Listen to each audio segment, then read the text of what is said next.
Hi hello നമസ്കാരം. മണിമുത്തിൻ്റെ പുതുപുത്തൻ വിശേഷങ്ങളിലേക്ക് എല്ലാവർക്കും സ്വാഗതം. അങ്ങനെ കാവ്യ ഉമയോട് പറയുന്നുണ്ട്, സത്യത്തിൽ മണിക്കുട്ടിക്ക് ട്യൂഷൻ്റെ ആവശ്യമൊന്നുമില്ല, തന്നെ പഠിക്കാവുന്ന കാര്യങ്ങളേ ഉള്ളൂ. പിന്നെ കൃഷ്ണയുടെ കാര്യങ്ങൾ നോക്കാമെന്ന് പറയുന്നത് അതത്ര എളുപ്പമുള്ള ജോലിയൊന്നും അല്ല കേട്ടോ. തുടർന്ന്, അല്ല ഉമ ഹോം നഴ്സിംഗ് ഒക്കെ പഠിച്ചിട്ടുണ്ടോ എന്ന് ചോദിക്കുമ്പോൾ, ഞാനതൊക്കെ ഹാൻഡിൽ ചെയ്യുന്നേ, എൻ്റെ സ്വഭാവം അറിയാലോ കാവ്യയ്ക്ക്. കോളേജിലെ NCC ക്യാമ്പിൽ ആദ്യമായി തൂക്ക് കണ്ടപ്പോൾ എടുത്തു വെടി പൊട്ടിച്ച ആളാ ഞാൻ, അതും ഉന്നം തെറ്റാതെയെന്ന് ഉമ്മ പറയുന്നതും അതാ എൻ്റെ പേടിയെന്ന് മനസ്സിൽ പറയുന്നുണ്ട് കേട്ടോ കാവ്യ. നിങ്ങൾ ഭാര്യയും ഭർത്താവും തമ്മിൽ എന്തോ സൗന്ദര്യ പിണക്കത്തിലാണെന്ന് തോന്നുന്നല്ലോ എന്ന് ഉമ്മ പറയുമ്പോൾ, കൃഷ്ണ അങ്ങനെ പറഞ്ഞോ എന്ന് കാവ്യ ചോദിക്കുമ്പോൾ, ഊഹിച്ചു എന്ന് പറയുന്നുണ്ട് ഉമ്മ. ഇതൊക്കെ കോംപ്രമൈസ് ആവുന്നേ, ഞാൻ മണിക്കുട്ടിക്ക് ട്യൂഷൻ തുടങ്ങി വെക്കാനുള്ള കാര്യങ്ങളൊക്കെ നോക്കട്ടെ എന്നും പറഞ്ഞ് ഉമ്മ പോവാൻ തുടങ്ങുന്നതും കാവ്യ ഉമ്മയെ പിടിച്ചു നിർത്തി വീണ്ടും പറയുന്നുണ്ട്, ഒരുപാട് ക്ഷമ ആവശ്യമുള്ള ജോലിയല്ലേ, എന്തെങ്കിലും ബുദ്ധിമുട്ട് തോന്നിയാൽ പൊയ്ക്കോളൂട്ടോ, അല്ല നമ്മൾ ഒരുമിച്ച് പഠിച്ചവരാണെന്നോർത്ത് നീ അഡ്ജസ്റ്റ് ചെയ്യേണ്ട കേട്ടോ. ഉമ്മക്കാണെങ്കിൽ കാവ്യയുടെ ഈ പേടിയും പരിഭ്രമവും ഒക്കെ കാണുമ്പോൾ മനസ്സിൽ ചിരിയാണ് കേട്ടോ വരുന്നത്. കാവ്യയുടെ മനസ്സിലിരിപ്പ് ശരിക്കും മനസ്സിലാക്കിക്കൊണ്ട് തന്നെ ഉമ്മ ചിരിയോടുകൂടി അവിടെ ഒന്നും പോവാണ് കേട്ടോ. കാവ്യക്കാണെങ്കിൽ ഒരു മനസ്സമാധാനവുമില്ല. ഇനിയിപ്പോൾ എന്താ ചെയ്യാന്നിങ്ങനെ ആലോചിച്ചുകൊണ്ട് ടെൻഷനോടെ അവിടെ തന്നെ നിൽക്കുകയാണ്. ഇവിടെ മണിക്കുട്ടിയോ ഉമ്മയോ ആണെങ്കിൽ വിളക്കൊക്കെ കൊളുത്തിക്കൊണ്ട് അറിവെന്ന് പറഞ്ഞാൽ വെളിച്ചമാണെന്നുള്ള ഒരു സന്ദേശത്തോടു കൂടിയാണ് മണിക്കുട്ടിക്ക് വേണ്ടിയുള്ള ട്യൂഷൻ ക്ലാസ് തുടങ്ങുന്നത്. ഇതേ സമയം കാവ്യ അവിടേക്ക് വരുന്നുണ്ട് കേട്ടോ. അങ്ങനെ മണിക്കുട്ടി തന്നെ വിളക്ക് കത്തിച്ച് ശേഷം തടസ്സങ്ങളൊന്നും വരാതെ പഠിക്കാൻ കഴിയണേ എന്നും പ്രാർത്ഥിച്ചുകൊണ്ടാണ് മണിക്കുട്ടി പഠനം തുടങ്ങുന്നത്. അതേസമയം ഉമ്മ പറഞ്ഞു കൊടുക്കുന്നുണ്ട്, അമ്മയെയും അച്ഛനെയും കൂടെ മനസ്സിൽ വിചാരിച്ച് പ്രാർത്ഥിക്കാൻ. കാവ്യയാണെങ്കിൽ ഇതെല്ലാം നോക്കിക്കൊണ്ട് നിൽക്കുകയാണ് കേട്ടോ, ഒന്നും മനസ്സിലാവാതെ.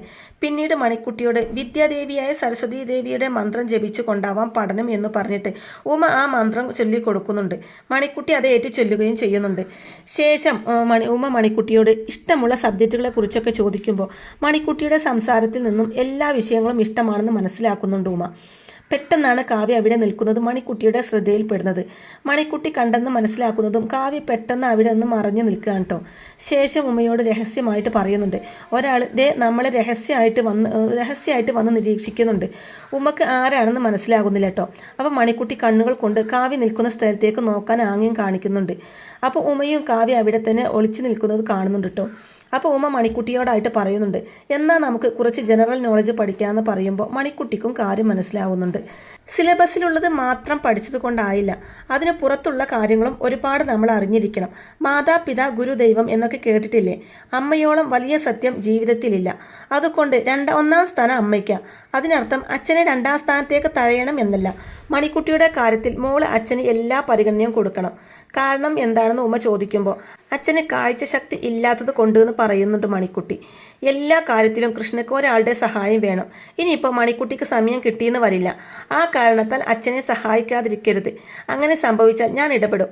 ഞാനാണെങ്കിൽ കൃഷ്ണയുടെ കെയർടേക്കർ ആയതുകൊണ്ട് ആവശ്യം കണ്ടറിഞ്ഞ് ചെയ്യാനുള്ള കടമ എനിക്കുണ്ട്. മരുന്നും ആഹാരം കൊടുക്കാനും വേണ്ടി വന്നാൽ വാഷ്റൂമിൽ കൊണ്ടുപോകാനും എനിക്കൊരു മടിയുമില്ല എന്നൊക്കെ പറയുന്നുണ്ട് കേട്ടോ ഉമ്മ. ഇതെല്ലാം കാവ്യ കേൾക്കാൻ വേണ്ടിയിട്ടാണ് ഉമ്മ പറയുന്നത്.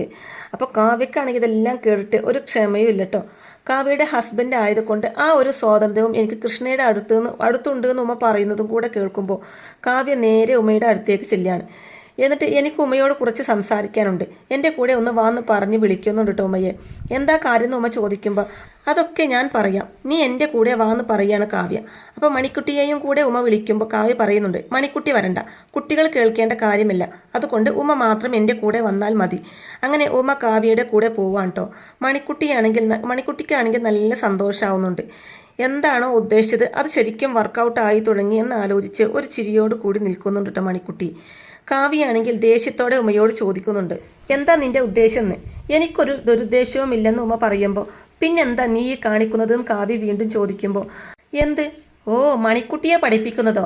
നമ്മളൊക്കെ പഠിച്ചവരല്ലേ, മണിക്കുട്ടിയുടെ വിദ്യാഭ്യാസം നിഷേധിക്കുന്നതിൽ നിനക്ക് എന്ത് ന്യായ പറയാനുള്ളതെന്ന് ഉമ്മ ചോദിക്കുമ്പോൾ, അത് എൻ്റെ മോൾക്ക് ഇഷ്ടമല്ല എന്ന് കാവ്യ മറുപടി പറയുന്നതും, അപ്പോൾ മുത്തിനെ പറഞ്ഞ് തിരുത്തല്ലേ കാവ്യ ചെയ്യേണ്ടതെന്ന് പറയുമ്പോൾ, രാധികയുടെ മോളാണ് മണിക്കുട്ടി എന്ന് കാവ്യ പറയുന്നതും, രാധികയുടെ മാത്രം കൃഷ്ണയുടെയും മോളല്ലേ എന്ന് ചോദിക്കുന്നുണ്ട് കേട്ടോ ഉമ്മ.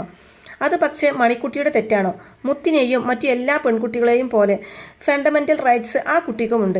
വിവരവും വിദ്യാഭ്യാസമുള്ള കാവ്യ അതിന് എതിരെ നിൽക്കുന്നത് എന്തിനാണെന്നാണ് എനിക്ക് മനസ്സിലാവാത്തത് എന്ന് പറയുന്നുണ്ട് ഉമ.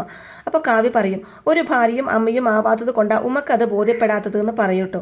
അപ്പോൾ ഉമ്മ പറയുന്നുണ്ട്, അങ്ങനെ കുത്തി പറഞ്ഞാലൊന്നും എനിക്ക് നോവില്ല കാവ്യ. നീ ഈ പറയുന്ന കാര്യങ്ങൾ മനസ്സിലാക്കാൻ ഭാര്യയോ അമ്മയോ ആവണമെന്നില്ല. സാമാന്യ ബോധം മാത്രം മതിയാവും. ഭാര്യയായതുകൊണ്ടോ അമ്മയായതുകൊണ്ടോ എല്ലാം ബോധ്യപ്പെടണമെന്നില്ല. അതിനുദാഹരണമാണ് കാവ്യ എന്ന് പറയുമ്പോൾ കാവ്യ പറയുന്നുണ്ട്, കൃഷ്ണ കാണിച്ച വിശ്വാസവഞ്ചന കാരണം പൊള്ളലേറ്റതിന്റെ നീറ്റിലോട് കൂടിയ ഞാൻ ഇവിടെ നിൽക്കുന്നത്. നിന്റെ നോട്ടത്തിലെ അയാൾ മാന്യനും സ്നേഹസമ്പന്നനും ഒക്കെ ആയിരിക്കും. എനിക്കതല്ലാന്ന് പറയുന്നുണ്ട് കാവ്യ. അപ്പോൾ ഉമ്മ പറയുന്നുണ്ട്, എന്നോ സംഭവിച്ച ഒരബദ്ധം അല്ലെങ്കിൽ തെറ്റ്. ഞാൻ അതിനെ കൃഷ്ണയെ ന്യായീകരിക്കുന്നില്ല. എന്നാലും അതിൻ്റെ പേരിൽ ഇന്നും കാവ്യ അയാൾക്ക് ശിക്ഷ കൊടുക്കുന്നതിൽ ന്യായം കാണുന്നുമില്ല. 7-8 വയസ്സ് മാത്രം പ്രായമുള്ള മകള് മാത്രം സഹായത്തിനുള്ള ഒരു അന്ധനായ മനുഷ്യന്റെ നിസ്സഹായത നീ മനസ്സിലാക്കണമെന്ന് പറയുന്നുണ്ട് ഉമ്മ. ഉമ്മ മനസ്സിലാക്കുന്നുണ്ടല്ലോ എന്ന് കാവ്യ തിരിച്ചു പറയുമ്പോൾ ഉണ്ട്, അതിൻ്റെതായ കൺസിഡറേഷൻ ഞാൻ കൃഷ്ണക്ക് കൊടുക്കുകയും ചെയ്യുന്നുണ്ട്. മാറി നിന്ന് കുറ്റപ്പെടുത്തുന്ന കാവ്യ, നീ എന്താ ചെയ്യുന്നത് എന്ന് ഉമ്മ ചോദിക്കുന്നതും കാവ്യ എടുത്തടിച്ച് പറയുന്നുണ്ട്, ഞാൻ കൃഷ്ണയെ സ്നേഹിക്കുന്നുണ്ട് എന്ന്. അതറിയാതെ കാവ്യയുടെ വായിൽ നിന്നും വീണു പോകുന്നതാണ് കേട്ടോ. അങ്ങനെ പറഞ്ഞു പോകുന്നതിൽ പറ്റിപ്പോയെന്നും പിന്നീട് കാവ്യക്ക് തോന്നുന്നുണ്ട്. എങ്കിലും വീണ്ടും പറയുന്നുണ്ട്, ഈ താലി എൻ്റെ കഴുത്തിലായി പോയില്ലേ, എൻ്റെ മുത്തിൻ്റെ അച്ഛനായി പോയില്ലേ കൃഷ്ണ. വെറുക്കുന്നുണ്ടെങ്കിൽ സ്നേഹിക്കാതെ ഞാൻ എന്ത് ചെയ്യും എന്ന് പറഞ്ഞ് കരയുന്നുണ്ട് കാവ്യ. ശേഷം കണ്ണീരെല്ലാം തുടച്ചുകൊണ്ട് ഉമയോടായിട്ട് പറയുന്നുണ്ട്, ഉമ ഇവിടെ വരുന്നത് ശരിയാവില്ല എന്ന് പറയുമ്പോൾ എനിക്ക് കിട്ടിയ ജോലിയാണിത് എന്ന് ഉമ പറയുന്നതും കാവ്യ പറയുന്നുണ്ട്, നിനക്ക് ഞാൻ ഓഫീസിലൊരു ജോലി തരാം. അല്ലെങ്കിൽ അത് വേണ്ട, നീ ഓഫീസിൽ വന്നാലും ശരിയാവില്ല. ഒരു കാര്യം ചെയ്യാം, മാസം തോറും ശമ്പളം നിന്റെ അക്കൗണ്ടിലേക്ക് ഇട്ടുതരാം. നീ ജോലിയൊന്നും ചെയ്യണ്ട, വീട്ടിലിരുന്നാൽ മാത്രം മതിയെന്ന് പറയുമ്പോൾ ഈ വീട്ടിലോ എന്ന് ഉമ്മ ചോദിക്കുമ്പോൾ ഈ വീട്ടിലല്ല, നിന്റെ വീട്ടിൽ എന്നെല്ലാം പറഞ്ഞു ഉമ്മയെ ഒഴിവാക്കാൻ നോക്കുകയാണ് കേട്ടോ കാവ്യ. എന്നാൽ ഉമ്മ പറയുന്നുണ്ട്, കൃഷ്ണയാണ് എന്നെ ഇവിടെ അപ്പോയിൻമെന്റ് ചെയ്തത്. എന്താ അഭിപ്രായം എന്ന് ഞാൻ കൃഷ്ണയോടും കൂടെ ഒന്ന് ചോദിക്കട്ടെ. അപ്പോൾ ഉടനെ കാവ്യ പറയും, കൃഷ്ണ എന്ത് അഭിപ്രായം പറഞ്ഞാലും ഉമ്മ ഇവിടെ തുടരാൻ പാടില്ല. അപ്പോൾ അത് കേട്ട് ഉമ്മ പറയുന്നുണ്ട്, അത് കാവ്യ മാത്രം പറഞ്ഞാൽ ശരിയാവില്ലല്ലോ. നിയമിക്കുന്ന ആൾക്കല്ലേ പിരിച്ചുവിടാനുള്ള അവകാശമുള്ളൂ. എന്തായാലും ഞാൻ കൃഷ്ണയോടും കൂടെ ഒന്ന് സംസാരിക്കട്ടെ. പുള്ളിക്കാരൻ നോ പറഞ്ഞാൽ എന്ത് ചെയ്യുമെന്നാണ് ഞാൻ ആലോചിക്കുന്നത്. എന്തായാലും നമുക്ക് നോക്കാമെന്നും പറഞ്ഞിട്ടാണ് കേട്ടോ ഉമ്മ അവിടെ ഒന്നും പോകുന്നത്. കാവ്യാണെങ്കിൽ ശരിക്കും നിരാശയിലാണ്. ഇനി കൃഷ്ണനെങ്ങാനും ഇനി അവളോട് പോവണ്ടെന്നെങ്ങാനും പറഞ്ഞാൽ എന്നാലോചിച്ച് ആകെ ടെൻഷൻ അടിക്കുന്നുണ്ട് കേട്ടോ കാവ്യ. അതിനുശേഷം കാവ്യ പറഞ്ഞ കാര്യങ്ങളെക്കുറിച്ചൊക്കെ ഉമ കൃഷ്ണയോട് പറയുന്നുണ്ട്. ഞാൻ രക്ഷപ്പെട്ടു മാഷെ, നിങ്ങൾ തന്നതിലും വലിയ ഓഫറാണ് എനിക്ക് കിട്ടിയിരിക്കുന്നത്. ഞാൻ ട്യൂഷനും എടുക്കേണ്ട, ഒരു ജോലിയും ചെയ്യണ്ട, വീട്ടിലിരുന്നാൽ മാത്രം മതി. ശമ്പളം മാസം തോറും അക്കൗണ്ടിലെത്തും. ആര് തരുന്നറിയോ എന്ന് ഉമ്മ ചോദിക്കുമ്പോൾ ആര് തരുമെന്ന് തിരിച്ച് ചോദിക്കുന്നുണ്ട് കൃഷ്ണ. അപ്പോൾ കാവ്യ എന്ന് ഉമ്മ പറയുന്നതും അപ്പോൾ കാവ്യോ എന്ന് കൃഷ്ണ ചോദിക്കുമ്പോൾ അതെ, അതാ ഇപ്പോൾ എന്നോട് കാവ്യ സംസാരിച്ചത്. ഞാൻ വിചാരിച്ചതിലും പ്രൊസസീവാ കാവ്യ.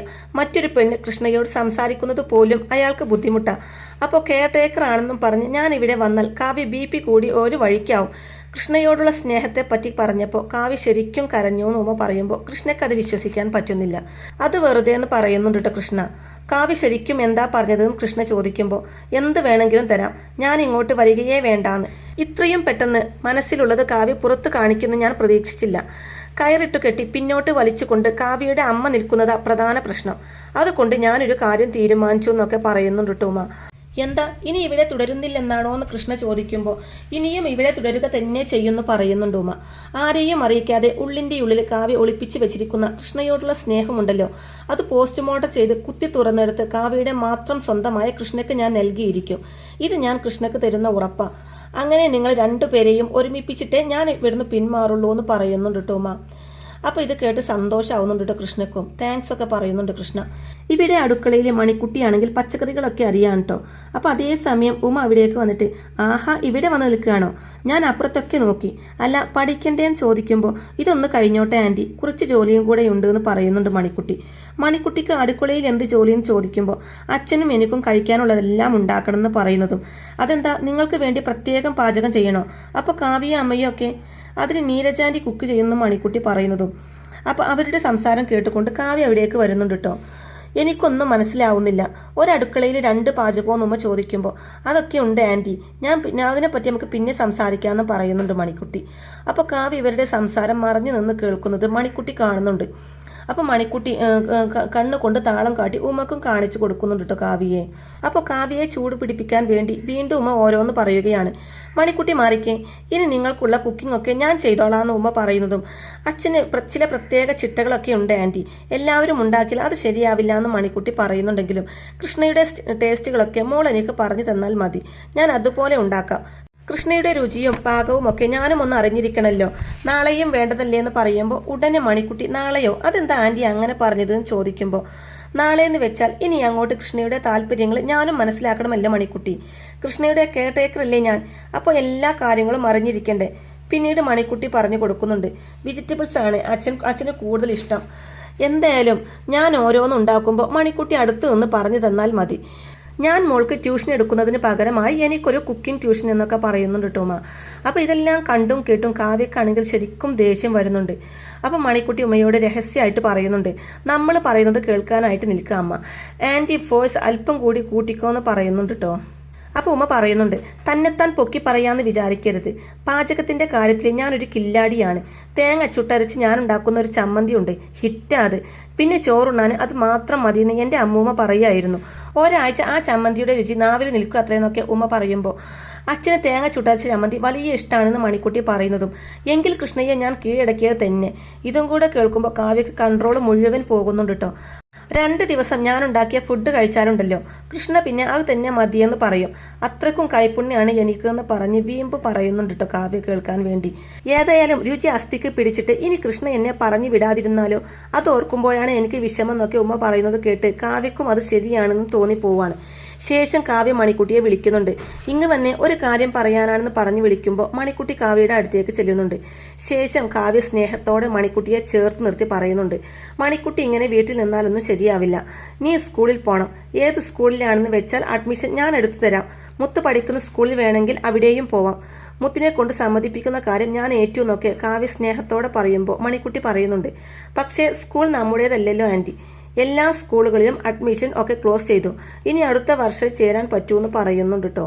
അപ്പോൾ കാവ്യ പറയുന്നുണ്ട്, വീട്ടിലിരുന്ന് പഠിക്കാനാണെങ്കിലും ട്യൂഷൻ ടീച്ചറുടെ ആവശ്യമൊന്നുമില്ല, ഉമ്മയെ നമുക്ക് പറഞ്ഞു വിടാമെന്ന് പറയുന്നുണ്ട് കേട്ടോ മണിക്കുട്ടിയോട് കാവ്യ.